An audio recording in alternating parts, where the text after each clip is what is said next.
नमस्कार। पीछे क्लास का शेष भाग मैं शुरू करने जा रहा हूँ। इंडस्ट्रियल फाइनेंस, औद्योगिक वित्त के जो रिक्वायरमेंट्स है, फाइनेंशियल रिक्वायरमेंट्स ऑफ इंडस्ट्री, उस पर चर्चा कल क्लास में हो चुका है और आज हम लोग जो आपके सिलेबस में प्रिस्क्राइब्ड है उस पर हम चर्चा करेंगे। वह है औद्योगिक वित्त के साधन, source of industrial finance.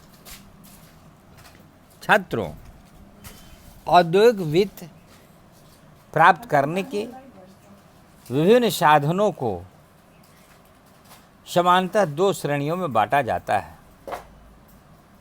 First, आंतरिक साधन, दूसरा बाह्य साधन। औद्योगिक उपक्रमों के आंतरिक साधनों में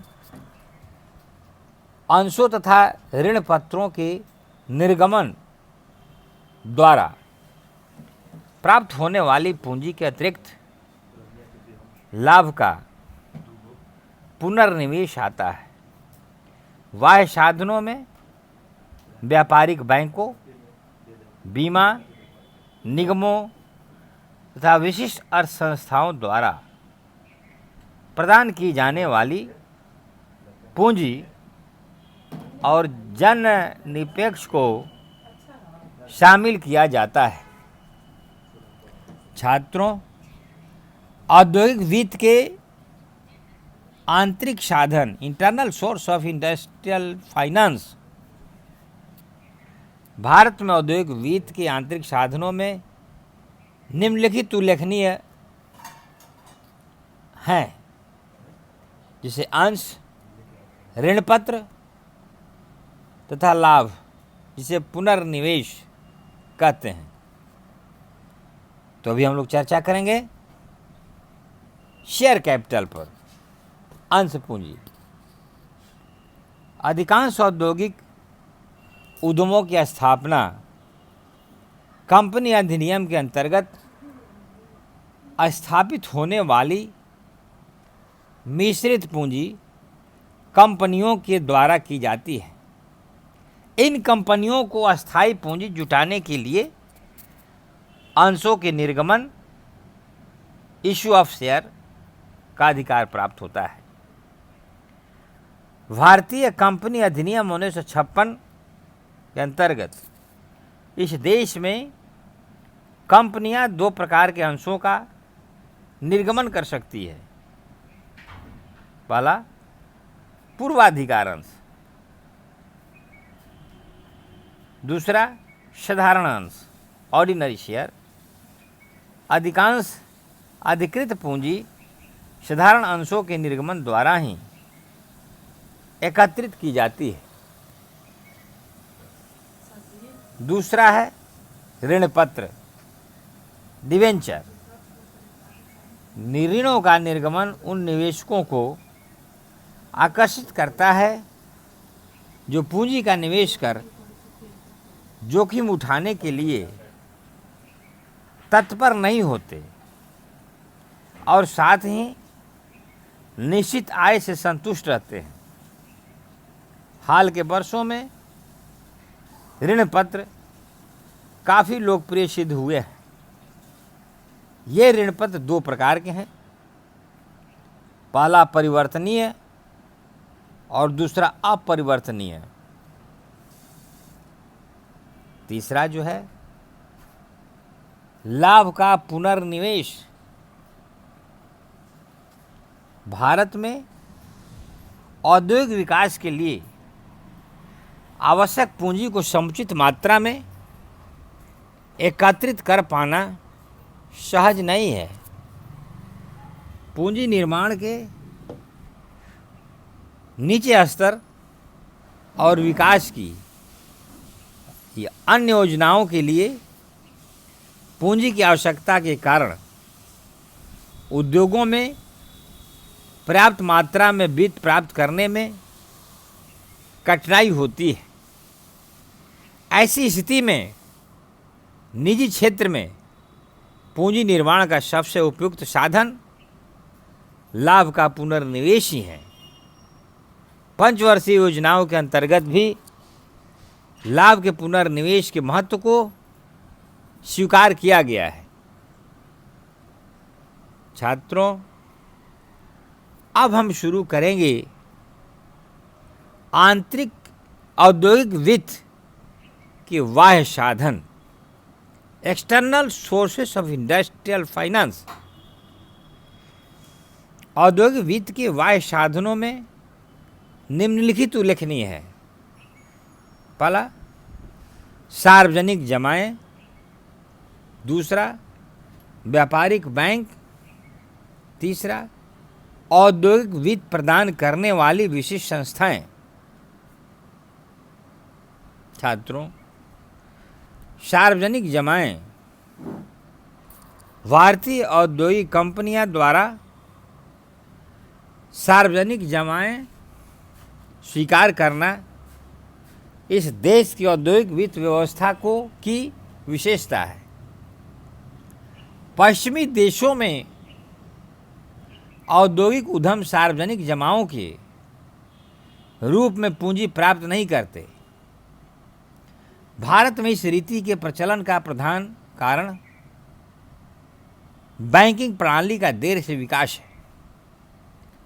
बैंकिंग विकास से पहले भारत में व्यापारियों के पास ब्याज के उपलक्ष्य में बचतों को जमा करने की रीति प्रचलित थी।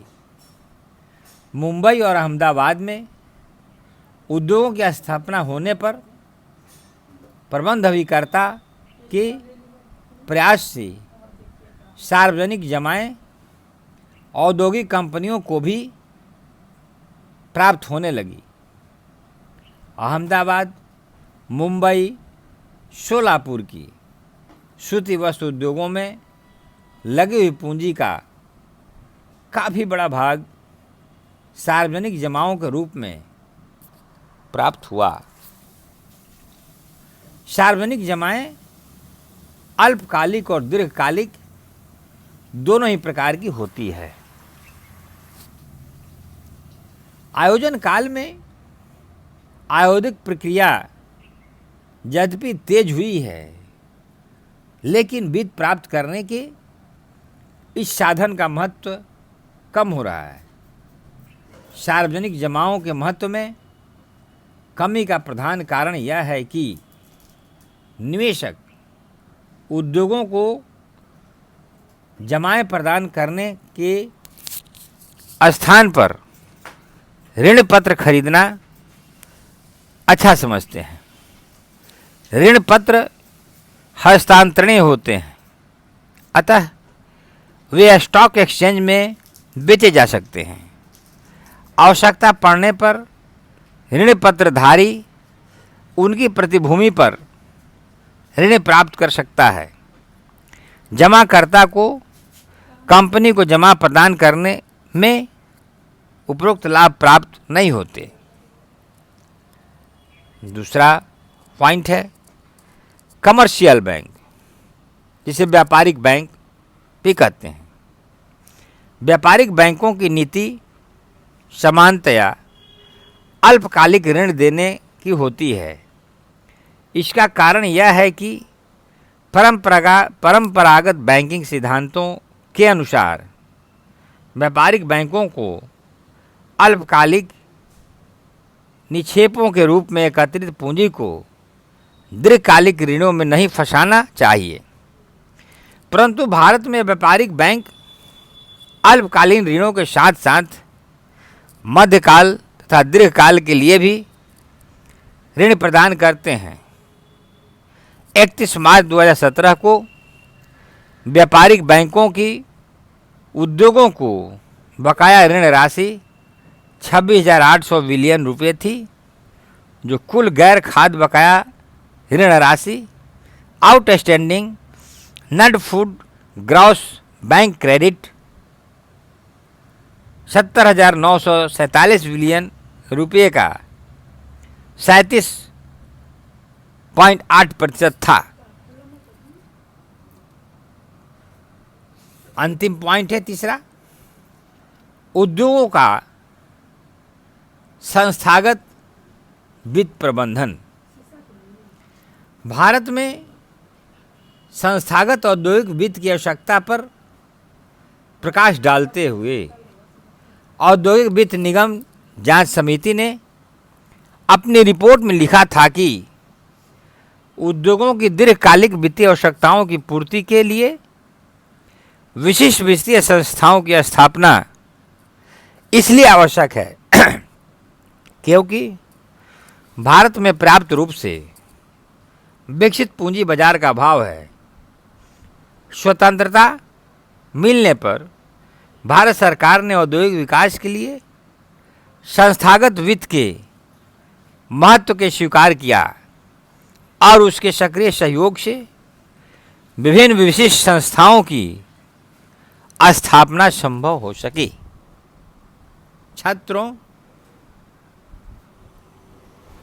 आज हम लोग औद्योगिक वित्त के साधन क्या है उसकी चर्चा हमने किया और मुख्य रूप से दो आंतरिक वित्त के साधन और